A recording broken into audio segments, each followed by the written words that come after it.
Dans un œil sur le monde, nous allons ce soir au Venezuela. Crise politique, crise économique, le pays ne s'en sort pas. L'État est au bord du défaut de paiement avec une dette colossale. On en parle avec Anne-Charlotte Iné. Bonsoir. Bonsoir. Grand reporter à France 2. Vous avez réalisé plusieurs reportages au Venezuela. D'abord, Anne-Charlotte, quelques points de repère sur ce pays. Oui, il faut dire que le Venezuela était encore, il y a 10 ans, le pays le plus riche d'Amérique latine. Capitale Caracas, 31 millions d'habitants, 916 000 km². Et depuis 2013, à sa tête, le socialiste Nicolás Maduro. Alors, pour dire les choses clairement, aujourd'hui, le pays est ruiné. Oui, on peut le dire. C'est un pays en ruine avec une dette colossale, 150 milliards de dollars qu'il a bien du mal à rembourser à ses créanciers. D'ailleurs, le pays a été déclaré en défaut partiel de paiement pas plus tard que cette semaine. Son PIB a chuté en 4 ans de 36%. Son inflation est record. Elle est estimée à 2000% en 2018. Autant dire que c'est la faillite. Et dans les rues de Caracas, c'est la pénurie. La population manque de tout, de nourriture, de médicaments. C'est ce que nous avions constaté en 2016 lorsque nous y avons tourné un reportage. Regardez. Aller faire ses courses au supermarché, un geste banal pour Elida Camacho et sa fille de 2 ans. Nous les accompagnons en caméra discrète. Objectif, trouver farine, sucre, pâtes et poulet. L'affaire de 10 minutes n'importe où, mais pas au Venezuela. Car ici, les rayons sont vides.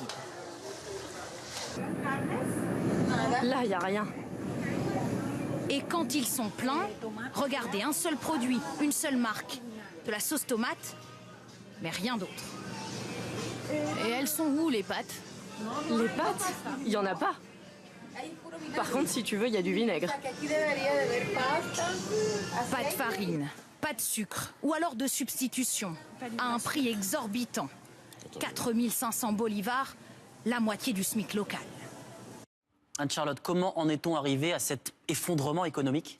Eh bien parce que la grande richesse du Venezuela, ça a toujours été le pétrole. Ses réserves sont les plus importantes au monde. C'est bien simple, le pays ne produit rien d'autre et n'a jamais utilisé la manne financière du pétrole pour investir et diversifier son économie. Du coup, quand le prix du baril a chuté jusqu'à 40 $ en 2016, eh bien c'est toute l'économie du pays qui s'est effondrée. Les infrastructures pétrolières vétustes, mal entretenues, ont fait chuter la production de 4 millions de barils par jour en l'an 2000. On est passé à moins de 2 millions en 2017.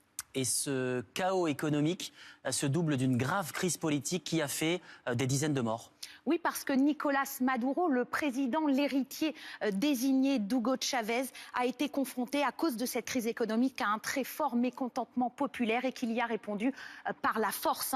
Opposition muselée, manifestations réprimées dans la violence. On compte cette année déjà plus de 100 morts. Nicolás Maduro, qualifié il y a quelque temps par Donald Trump de dictateur. Clairement, il est dans une fuite en avant qui entraîne avec lui tout le pays.